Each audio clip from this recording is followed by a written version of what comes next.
एक बड़ा ही धनवान आदमी एक गांव में रहता था, जैसे कि ज़्यादातर पैसे वालों को होता है।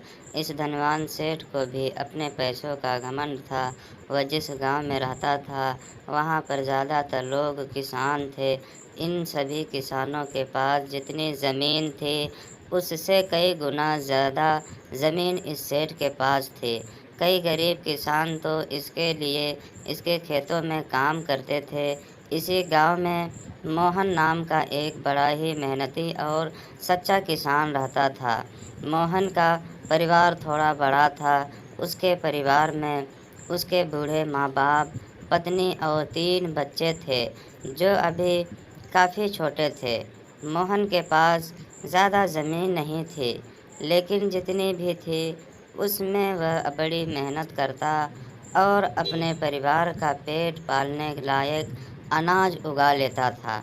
बाकी के किसान भी यह देखकर हैरान रह जाते कि कोई कैसे इतनी सी ज़मीन में इतना ज़्यादा फसल उगा लेता है। एक वर्ष उस गांव में काफ़ी ज़्यादा बारिश हुई, जिसके चलते कई किसानों की फसलें बर्बाद हो गई, जिनमें से एक मोहन भी था। अब मोहन धर्म संकट में पड़ गया, क्योंकि उसके परिवार में अब कोई उसके उसके परिवार में उसके अलावा कोई और कमाने वाला था नहीं, और अपने परिवार को भूखा मरते हुए वह देख नहीं सकता था। वह जानता था कि इस गांव में अगर कोई उसकी मदद कर सकता है तो वह वही घमंडी सेठ है, जिसने गांव के लिए कई अन्य गरीब किसानों को या तो कर्जा दिया है या तो अपने यहाँ काम पर रखा हुआ है।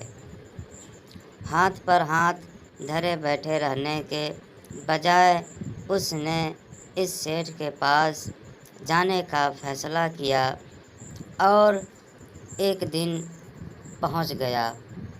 सेठ के पास पहुंचकर मोहन बोला, सेठ जी, आपकी बहुत बड़ी मेहरबानी होगी अगर आप मुझे थोड़ा सा कर्जा दे दें, जिससे मैं अपने खेतों में फिर से कोई फसल उगा सकूं, या फिर आप मुझे अपने यहाँ नौकरी दे दें ताकि मेरे परिवार को 2 वक्त का खाना मिल सके।